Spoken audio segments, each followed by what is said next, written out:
여러분 안녕하십니까? 사이언스 투데이입니다. 끝이 보이지 않는 무더위에 쉽게 지치게 되는데요. 폭염은 당분간 이어질 것으로 보여 주말 야외 활동을 계획하시는 분들은 건강관리 주의하셔야겠습니다. 특히 물놀이 사고도 빈번한 만큼 물가 안전 수칙을 잘 지켜서 안전한 주말 보내시기 바랍니다. 오늘의 주요 뉴스입니다.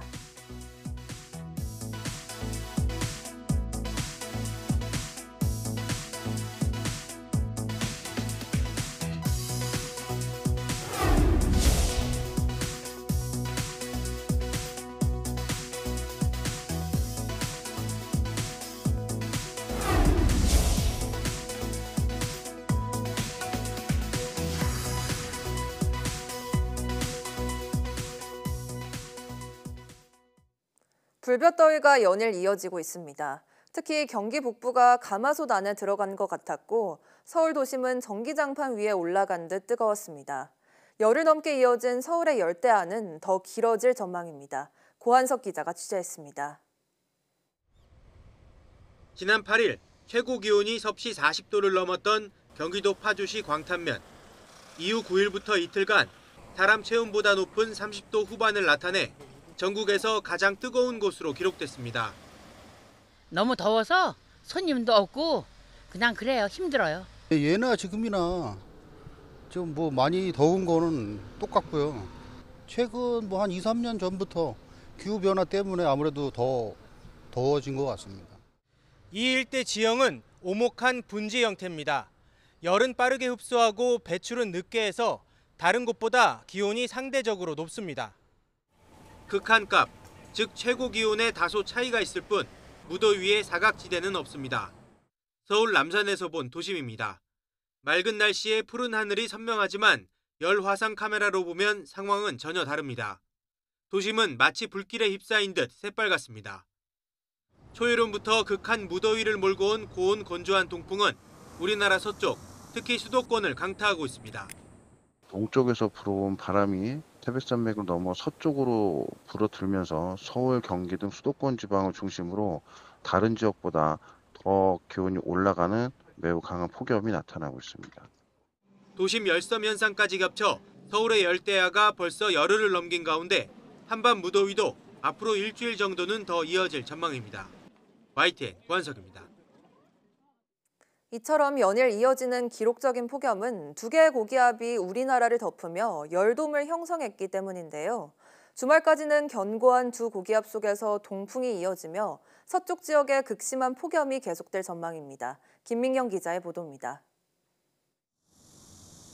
여름 초반부터 우리나라를 뜨거운 가마솥 열기 속으로 몰아넣은 주범은 한반도를 뒤덮은 두 고기압입니다. 대기 하층과 중층에는 북태평양 고기압이, 상층에는 티베트 고기압이 자리하며 한반도가 이른바 열돔에 갇힌 겁니다. 특히 서쪽 지역의 폭염이 더욱 심한 건 동해상에 위치한 대기 중하층 북태평양 고기압에서 불어온 동풍 때문입니다.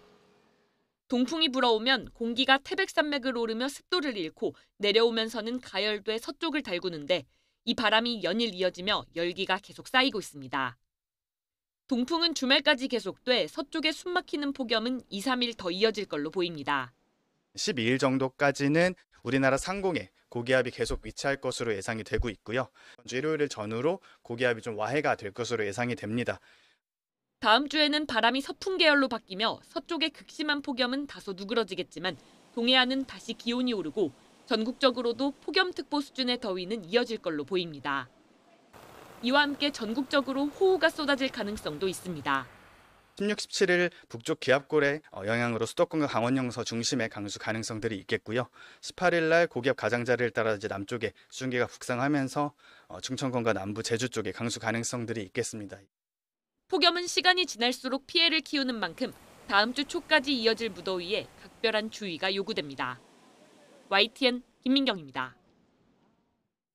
기록적인 폭염이 계속되면서 그제 하루에도 100명 넘는 온열 질환자가 응급실을 찾았습니다. 온열 질환 감시 체계가 가동된 이후 역대 최고의 증가세여서 각별한 주의가 필요합니다. 권민석 기자의 보도입니다. 식을 줄 모르는 불볕더위에 연일 온열 질환자가 속출하고 있습니다.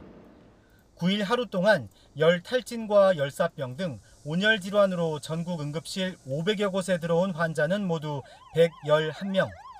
온열 질환 감시 체계가 가동된 5월 15일부터 누적 환자는 1,357명에 달합니다. 지난해 같은 기간 온열 질환자가 488명이었던 데에 비하면 2.7배 이상 많습니다. 하루에 254명이 쏟아진 지난 8일보단 증가세가 절반 이하로 줄었지만 사흘 연속 세 자릿수 환자가 발생했습니다.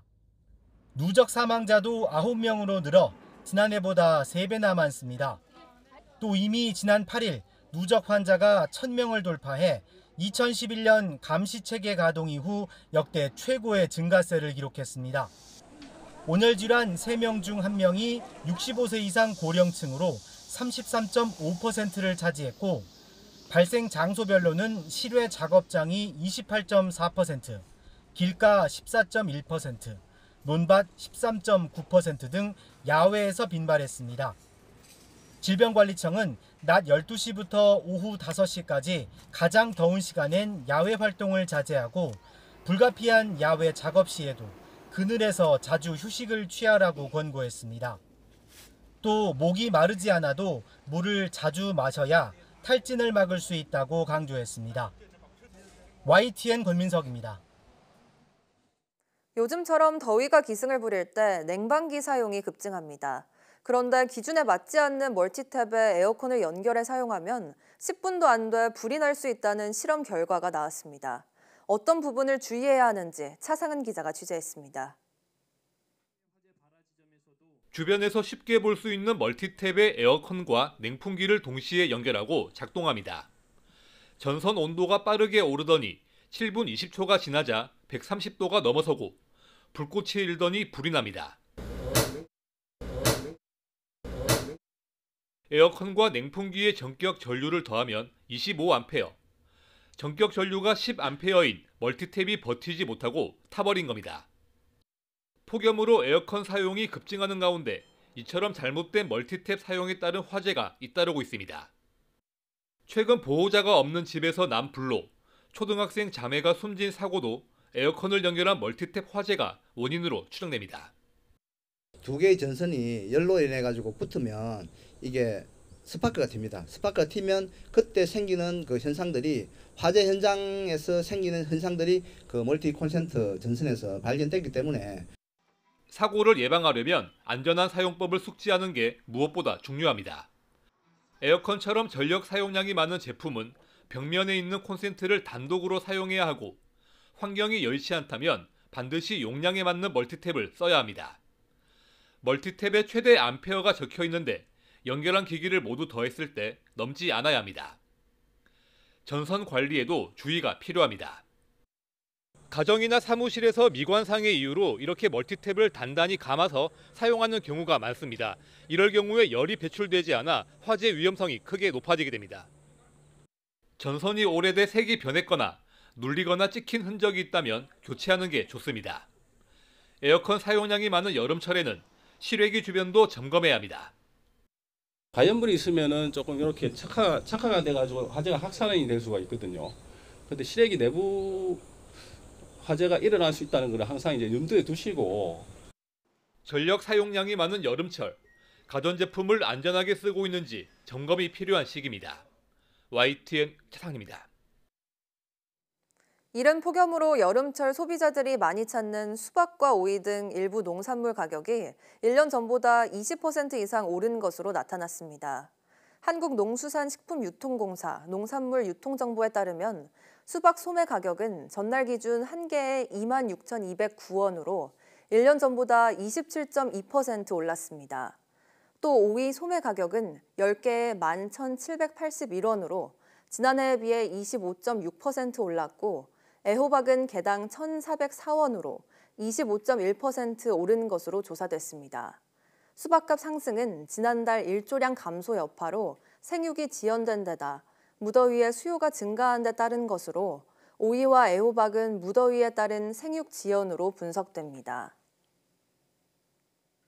농촌진흥청은 이동성 해충인 벼멸구가 지난달 5일 국내에 처음 나타나 지난해보다 발생 시기가 보름 빨라졌다면서 전국 벼 재배 농가의 예방 관찰과 방제를 당부했습니다.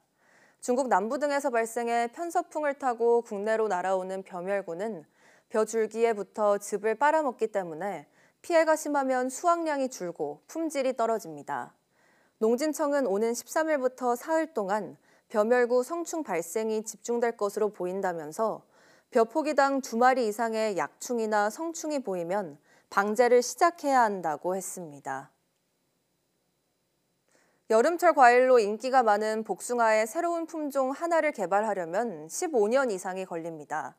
농촌진흥청이 디지털 품종 개발 기술을 도입해 신품종 개발에 드는 비용과 노동력을 절반 수준으로 줄이는 등 효율성을 높이겠다고 밝혔습니다. 최기성 기자입니다.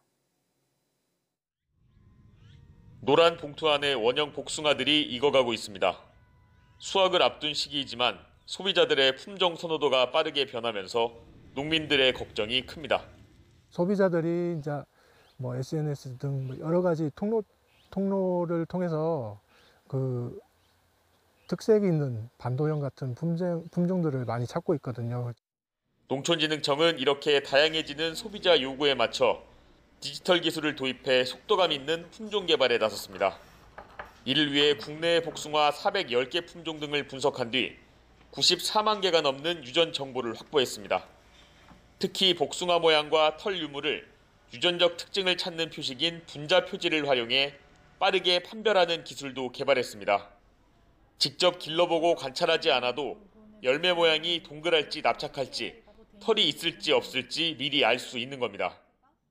품종 개발을 위해 나무 1000그루를 심었던 기존 방식과 달리 500그루만 심으면 되고 투입 노동 시간과 관리 비용 등도 절반으로 줄어듭니다. 분자 표지를 이용하게 되면 실제로 그렇게 나가서 포장해 심기 전에 저희가 어린 상태의 식물체에 입혀서 저희가 정보를 얻어서 빨리 그 과일의 특성을 파악할 수 있기 때문에 농진청은 지난 1976년 첫 복숭아 품종 유명을 시작으로 품종 개발을 이어왔는데 디지털 기술로 앞으로 더 다양한 품종이 나올 수 있을 것으로 기대됩니다.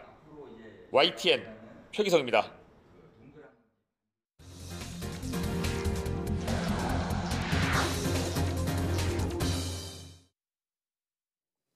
국내 연구진이 고형암을 부작용 없이 치료하는 항암 기술을 개발했습니다. 서울대 강승균 교수, 키스트 이효진 박사, 광운대 김정현 교수, 경상국립대 김성찬 교수 공동연구팀은 무선 소자를 체내에 삽입하고 전기장을 이용해 항암제를 암 조직 중심부까지 전달하는 플랫폼을 개발했다고 밝혔습니다. 연구팀은 약물이 암 깊숙한 곳까지 잘 스며들 수 있도록 전기이온 영동 방식을 활용해 약물 침투를 유도하고 NFC 기반 무선 구동으로 외부 전원 없이 약물의 저장과 방출, 정량 제어가 가능하도록 설계했다고 설명했습니다. 또 동물 실험 결과 약물 전달 효율이 기존보다 4배 이상 높아졌고 종양 크기는 절반 이하로 줄었으며 주요 장기에 손상도 나타나지 않았다고 덧붙였습니다. 삼성전자는 트럼프 미국 대통령의 관세와 관련해 해외 생산 거점을 통해 빠르게 대응하겠다고 밝혔습니다. 또 새로 출시한 갤럭시 워치를 통한 인공지능 기반 맞춤형 건강관리 지원 추진과 2번 접는 트라이폴드 스마트폰의 연내 출시를 예고했습니다. 뉴욕에서 이승윤 특파원입니다. 삼성전자가 접는 스마트폰, 폴더블폰 신작 출시를 계기로 미국 뉴욕에 팝업 스토어를 열었습니다. 트럼프 미국 대통령이 스마트폰에 대한 관세 부과를 예고하는 만큼 삼성전자가 스마트폰 공장도 미국에 만들지 관심이 쏠리고 있습니다. 삼성전자 노태문 사장은 해외 여러 생산 거점을 토대로 미국 등 주요국의 통상 정책과 시장 환경 변화에 빠르게 대응하겠다며 일단 선을 그었습니다. 인공지능, AI 강화로 기세를 올리고 있는 스마트폰 공급에 문제가 없도록 준비하고 2번 접는 트라이폴드 폰 연내 출시로 혁신의 속도를 내겠다고 강조했습니다. 트라이폴드도 열심히 지금 개발 중에 있고 올해 안에는 제품을 출시할 수 있지 않을까라는 XR 글라스 같은 경우에는 여러 가지 지금 검토하고 기획하고 개발을 진행하고 있는 단계이고 무한이라는 프로젝트명으로 구글과 협업 중인 확장 현실 XR 헤드셋도 연내 출시를 목표로 준비 중입니다. 또 이번에 출시한 갤럭시 워치에 스마트워치 최초로 항산화 성분 중 하나인 카로티네이드 수치를 측정하는 기능을 탑재했습니다. 이어 잠잘 때 혈관 스트레스를 측정할 수 있는 기능을 추가하며 디지털 헬스케어 진출에 속도를 내고 있습니다. 노 사장은 워치와 반지 등 웨어러블 기기 데이터와 병원 기록을 연결해 AI 기반 맞춤형 건강관리 지원을 강화하겠다고 밝혔습니다. 삼성전자는 갤럭시 워치를 통해 AI를 기반으로 한 원격 진료를 지향하지만 의료 관련 소송과 규제를 고려해 당분간 건강관리 지원과 데이터 축적에 집중한다는 방침입니다. 뉴욕에서 YTN 이승윤입니다. 미국의 관세 여파 속에서도 이달 초 우리나라 수출이 지난해 같은 기간보다 10% 가까이 증가한 것으로 나타났습니다. 관세청은 이달 1일부터 10일까지 수출액이 194억 달러로 지난해 같은 기간보다 9.5% 증가했다고 밝혔습니다. 품목별로는 반도체 수출이 12.8% 늘어난 38억 2,800만 달러로 전체 수출에서 차지하는 비중도 19.7%까지 확대됐습니다. 또 대미 품목 관세가 적용 중인 승용차 수출이 13%, 철강 제품 수출은 4% 증가했습니다. 내년도 최저임금이 올해보다 2.9% 오른 시간당 1,320원으로 결정됐습니다. 지난 2008년 이후 17년 만에 합의로 결정됐습니다. 최두희 기자가 보도합니다. 내년에 적용될 최저임금이 시간당 1,320원으로 확정됐습니다. 올해 최저임금인 1,030원보다 290원, 2.9% 올랐습니다. 주 5일 하루 8시간 근무 시 월급은 209시간 기준 215만 6,880원입니다. 다만 경영계와 노동계 간 입장차가 크다 보니 결정이 쉽지 않았습니다. 민주노총 측 근로자위원 4명이 예상보다 낮은 심의 촉진 구간에 반발하며 집단 퇴장해 근로자위원은 한국노총 측 5명만 남았지만 노사가 수정안을 제시하며 격차를 좁힌 끝에 노사공위원 23명이 합의에 도달했습니다. 노사공 합의를 통한 최저임금 결정은 2008년 이후 17년 만입니다. 인상률은 IMF 외환위기 당시였던 김대중 정부의 첫해 인상률 2.7%를 제외하면 역대 정부 첫해 인상률 가운데 가장 낮습니다. 경영계는 고심 끝에 최저임금 결정에 합의했다고 밝혔고 갈등보다는 조금 새 정부가 출범하면서 조금 화합과 통합이라는 방향으로 가는 것이 더 좋은 방향이라고 생각해서 굉장히 어려운 결정을 했다는 것을 말씀드리겠습니다. 한국노총 측은 부족한 부분은 이재명 정부의 숙제로 남았다고 강조했습니다. 최저임금 인상으로 부족한 부분은 이재명 정부의 숙제로 남았습니다. 이재명 정부는 저임금 노동자 생계비 부족분을 보완할 특단의 대책을 마련하십시오. 최저임금위원회는 의결한 내년도 최저임금안을 고용노동부에 제출하고 고용부는 이의 제기 절차 등을 거쳐 다음 달 5일까지 이를 확정 고시합니다. 효력은 내년 1월 1일부터 발생합니다. YTN 최두입니다. 한국은행이 기준금리를 2.5%로 동결했습니다. 추가적인 금리 인하가 과열된 주택시장을 부추길 수 있다는 우려 때문인데 당분간 대출 규제 효과 등 집값 상황을 지켜보기로 했습니다. 손효정 기자입니다.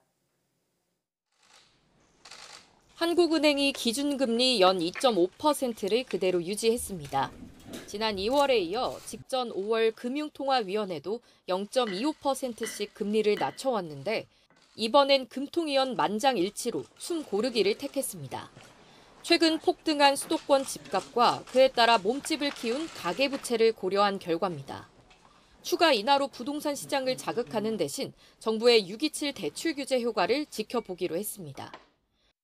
과도하게 금리가 인하될 것이라는 기대가 형성되지 않도록 함으로써 주택시장의 과열 심리를 진정시킬 필요가 있다고 판단하였고 한은은 가계비지 소비와 성장을 제약하는 수준에까지 와 있는 데다 집값 상승세가 번지면 청년층의 절망감을 낳을 거라며 강한 우려를 나타냈습니다.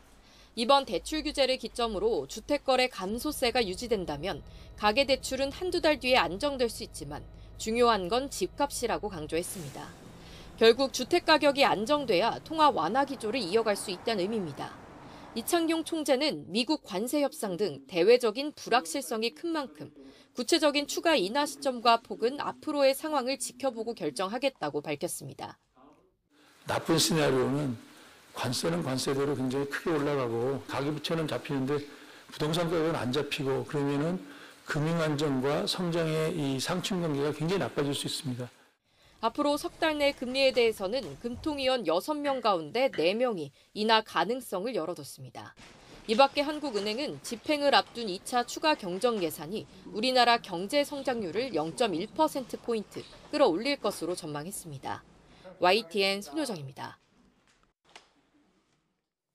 전북특별자치도는 일본 내염을 옮길 수 있는 주요 매개 모기인 작은 빨간집 모기가 올해 처음으로 완주군 상관면의 한 축사 주변에서 발견됐다고 밝혔습니다. 일본 뇌염 바이러스에 감염된 모기에 물리면 대부분 발열이나 두통과 같은 가벼운 증상이 나타납니다. 하지만 드물게 뇌염으로 진행되면 고열과 경련, 마비, 발작 등의 증상이 발생하며 이 가운데 20-30%는 사망에 이를 수 있습니다. 전경식 전북자치도 보건환경연구원장은 면역력이 약한 영유아와 고위험군 등은 예방접종이 필수라며 야외활동 시 모기 기피제를 사용하고 긴 옷 착용 등 예방수칙을 철저히 지켜달라고 당부했습니다.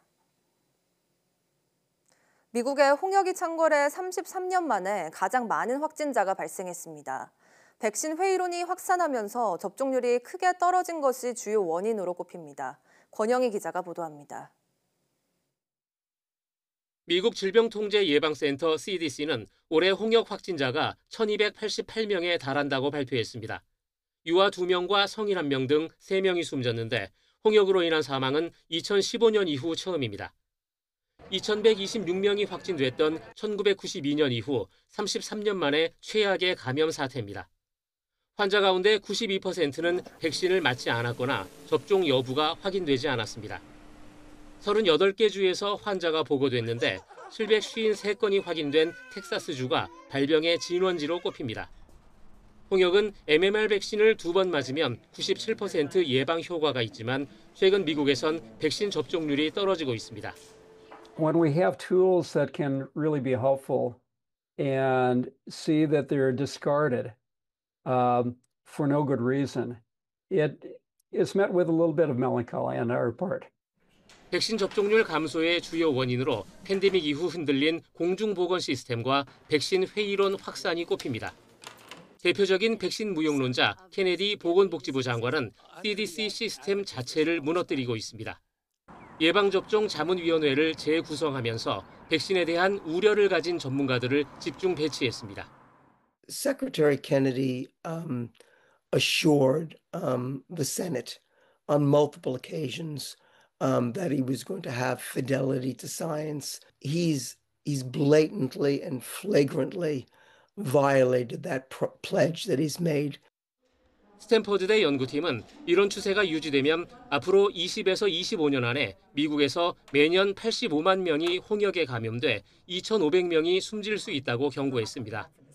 홍역 유행은 이제 질병 문제를 넘어 미국 공중보건 체계의 지속 가능성을 시험하는 문제로 커졌습니다. YTN 권영입니다. 미국 로스앤젤레스 공사 현장에서 지하 터널이 무너지며 노동자들이 고립됐지만 동료를 구하러 들어간 노동자까지 31명이 모두 구조됐습니다.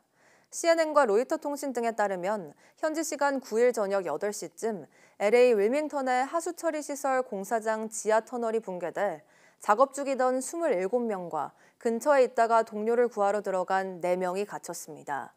갇힌 작업자들은 지하에 쌓인 19m 높이에 달하는 흙더미를 서로 밀고 끌며 기어 올라가 소방당국 등이 투입한 크레인과 공사장 승강기 등을 타고 땅 위로 올라올 수 있었습니다. 붕괴된 터널은 지름이 5.5m에 달하는 대형 산업용 터널로 11km 구간의 터널을 연장하는 공사가 진행 중인 것으로 알려졌습니다. 붕괴 원인은 구체적으로 알려지지 않고 있습니다.